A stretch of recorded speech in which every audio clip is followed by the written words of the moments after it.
Ko te kauora, tēnei katākina, ko te kauora, tēnei ahuma ihia, ko te kauora, tēnei ahuma i arangi, kātau ki runga ki te mato te whenua.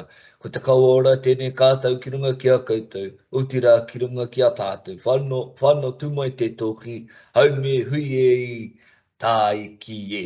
Tēnā rā koutou, e ngā kārangaranga maha, ko kiingi rake te tane taku ingoa, ko au te pautiaki te ara kounga Māori, mō Muka Tangata. And I've been tasked with sharing a little bit of insight around mātauranga Māori. And first and foremost, I am not going to tell you guys how to suck eggs. Hoi no.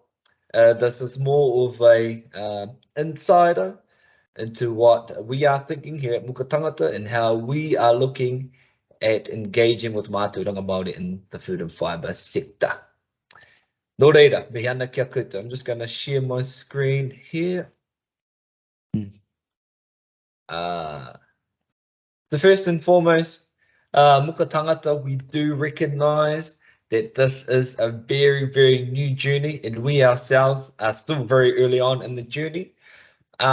So firstly, we'd just like to acknowledge everyone who is embracing mātauranga Māori and Te Ao Māori.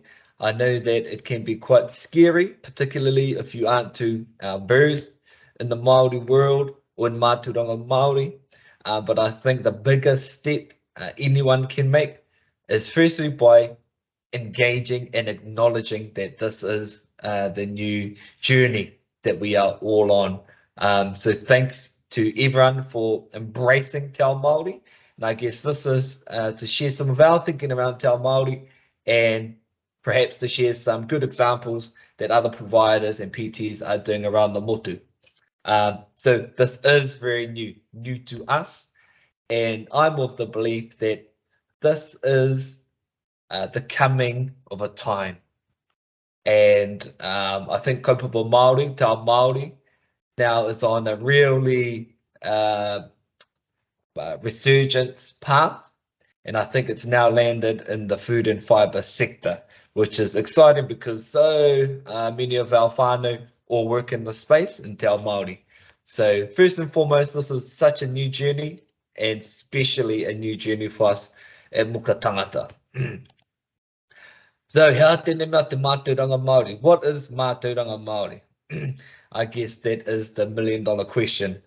And I guess firstly, for me as a Māori, for me also as a kaimahi here at Muka Tangata, it isn't our job to define mātauranga Māori. In fact, I don't think one ought to attempt to define mātauranga Māori. Rather, I think there are good ways to describe it, and ways that when we do see it, we can identify straight away that that's mātauranga Māori in practice.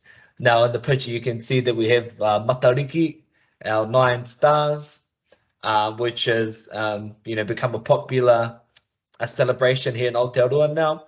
I think that is a huge step in normalising mātauranga Māori. But I think the mātauranga Māori that we are talking about doesn't have to be from the 3 baskets that Tanya retrieved in the 12th heavens. Rather, I think there are some easy, simple things that we can do to better engage Māori in our courses, better engage Māori into our work-based training programs, or just better engage Māori in general in all levels too. And I think that goes for kaimahi, goes for learners, goes for business owners, goes for iwi. I think there are some key things that we can probably adapt that would increase engagement and outcomes for Māori and everyone, all engaged in the food and fibre sector. So for me, mātauranga Māori intrinsically is related to the environment. And I think as we talk about mātauranga Māori, we always hear this word holistic popping in. And I think that all sort of coincides and fits nicely together. Mātauranga Māori, when you're talking mātauranga Māori, you're talking holistic views. When you're talking mātauranga Māori, you're talking values. When you're talking mātauranga Māori, you're talking te reo Māori. When you're talking mātauranga Māori, you are in turn encapsulating the Māori world. And I think straight off the bat, for me, in the context of our programs and some of the things that we are looking at, when we're talking about mātauranga Māori, we're talking about kotahitanga, collectivism, which goes against the grain, I guess, of our perception around success that is defined in the constraints of an individual's world. So I think when we're talking mātauranga Māori, you're talking about everyone in our programs engaged in succeeding, which is predicated on that value, kotahitanga.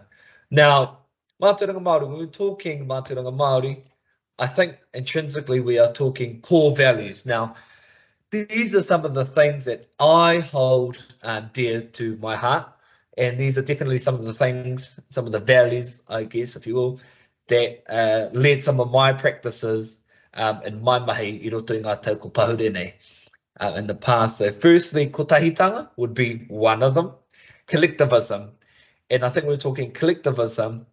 I think what I'm talking about is that actually acknowledging that there are skills and knowledge and expertise that a lot of learners will already come with. And I think taking that kotahitanga approach means that we are all teachers and we are all learners, taking the focus away from the teacher and putting learners at the center, but also recognizing that there are some things that they know that we don't know, and to have that clear understanding that we are all in this collective ecosystem of mātauranga sharing, which in my view is really a key focus when we're talking about mātauranga Māori, hononga, genuine connection to the people and the environment. And so I think when you talk to whānau hapu iwi, what they consider to be very important when engaging in a program, they all talk about relationships, connection, both to the whenua and to the provider, kaimahi, etc. So genuine relationships for me is of the utmost importance, and we should all be trying to cultivate genuine relationships. And I think you can do that through multiple ways. Obviously, starting with the formal process of inducting students into a program, also known as a pōhiri, which I know there'll already be a lot of providers out there doing these things, doing pōhiri, mihi whakatau, karakia in the morning. Those things are tools that really foster our relationships, again, to the people, to the provider, but also to the whenua. And I think connection to the whenua is a great opportunity that we have in our sector, because we actually get to work with the soil. We get to work on our whenua, and I think that in itself is quite special. So fostering a sense of consideration and relationship to the environment is upholding hononga, genuine connection at the highest of peaks, in my opinion. Aroha, obviously, compassion, we all know that one. Tika, honesty, but integrity in there too, but also an importance of whānau and building the whānau. And I think through the above listed, I think that's how you foster a real good sense of whānau within your program, within your provider space. And I think these core values for me, again, helps to increase engagement and outcomes for whānau and for everyone in our programs or training schemes. So that's a little bit on core values. Intrinsically is mātauranga Māori. Te tiriti o Waitangi. So I think for us Muka Tangata, championing into our Māori and mātauranga Māori into our practices and into our programs is our way of upholding te tiriti o Waitangi. And there are some awesome examples out there of our other providers upholding te tiriti o Waitangi in their own space. One of the key things for us, for Muka Tangata, is engaging in partnerships and co-design ways with iwi and also with hapu, kaupapa Māori providers and whānau across the motu. So that's key. So taking it away from a tokenistic consultation process and actually engaging with whānau and iwi and seeing what they want and how we can better fit their needs. Also putting the learner at the centre and is our way also of upholding the principles of te tiriti or waitangi, which is at the centre of everything we do here at Muka Tangata. Te tiriti waitangi is in our orders of council, which pretty much means we have to look at ways of engaging te tiriti or waitangi into our mahi. Some quick examples of good practices of mātauranga Māori, and again, this is just my opinion, and I'll only talk about my own whānau. So this picture here is of some of our whānau in the far north. Some may be familiar with the program and the provider. But these boys are young Māori boys from the north here, and they are engaging in a restoration program. And this program is called Ngā Wai Ora o Ngāpuhi, Sustainability of the Waterways of Ngāpuhi. And one interesting thing about this PTE, which again, I think this is a high excellence example of mātauranga Māori in practice, they actually have a different perspective on what we call industry. And I think it's good perspective. They look to iwi and they see what skills iwi needs in terms of employees, trainers, etc. What are the needs there? And then they go and build programs to fit the iwi's need, which in turn is making a partnership, a iwi co-design partnership. So one of the things that iwi said was, well, we need to do some mahi around our waterways and restoring some of our natives. Now, the provider went away, built this program, had them engaging throughout the process, and then the outcome was this. So that's a high level example, and I don't expect everyone to be doing that. That is definitely not the Muka Tangata's perception on that. But there are some other little practices that they do that I think could possibly be adapted into your guys' programs and practices also. And one of those things is a simple thing that they do, and that's karakia. They have karakia in the morning. They have karakia, mihi mihi. The boys will lead karakia. They have waiata, they'll have a mihi mihi. And that's really to acknowledge the kaupapa, which is at the core of why they're there, the whenua that they are on, but also recognising those relationships and hononga to each other in the morning through karakia. But then also on the deeper level, it settles the wairua, gets them ready for the mahi ahead. But then straight after that, they have a check-in time. And I guess what that is pretty much like a toolbox kōrero, where they have time to really talk one-on-one, talk in a group, talk about any issues or main kaupapa that are on, and then that allows them to be mentally prepared for the day and task ahead.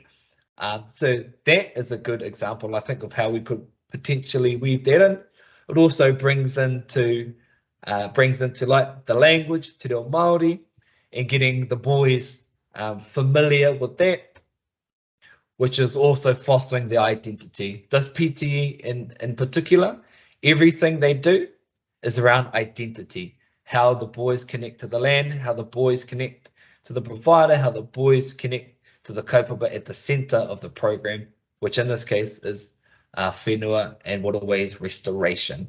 So that's another good little example I think people can use. Also, while we're here, something tangible also that is out there. If you look on most iwi websites, they do have Māori strategies, or they'll have a workforce strategies, or they'll have some sort of environmental strategies. So I think even that would be a good start to see where iwi are thinking also as to what their priorities are on their whenua and potential ways where we can weave in primary industries there to help them achieve those goals. So that's some good examples of mātauranga Māori in practice. And there's a bunch of others, and I bet you guys are already doing a lot of that. Now, one of the key things when we're talking about mātauranga Māori, practices. Not all providers or PTEs have the luxury of resources and expertise to be able to facilitate or run some of these things. Luckily enough, there's a link here, Ako Aotearoa.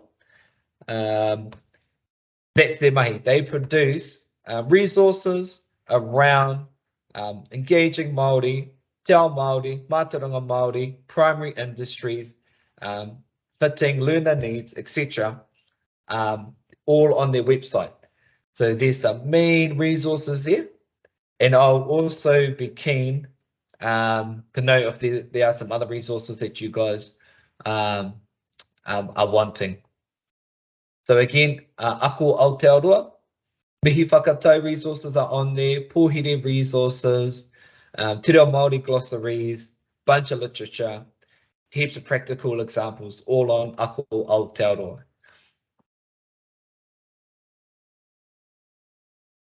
Again, before we close up this quick little session, I also think that you guys will probably be doing a lot of mātauranga Māori practices already. It's a matter of having the recognition and having the knowledge that, yes, actually, those are ways in which we are engaging our Māori or weaving in mātauranga Māori into practices. So I think to some extent you do need some recognition, but I think the goal with this little kōrero in particular is to initiate the thinking, the whakaaro. How can we better implement mātauranga Māori into our practices? How can we build on that? What are we already doing? How can we build it? If we're not, well, how should we start? And I think we should start with the question, how can we genuinely embed mātauranga Māori into the fabric of what we do? So on that, I want to leave us with this quick little whakatauki. And this is Tāne Mahuta, Kauri tree in the Waipaua forest. And the whakatauki goes like this: He paiaka kuku me kore, he kauri hingarawa. Simply translated to, without strong roots, even the greatest kauri tree will fall. And I think the metaphor there is that if we have strong foundations in mātauranga Māori and embedding that into our programs and into our delivery space, we'll have a strong kauri tree. The outcomes will be massive. So that's it from me. I hope this helped a little bit, but I also want to reiterate that we are new on the journey. Take a breath. We don't have to be experts straight away, but we are on the journey, and this is the trajectory that we are on now. And another big mihi to you guys mahi. So tēnā koutou, kia ora huhu mai no tātou.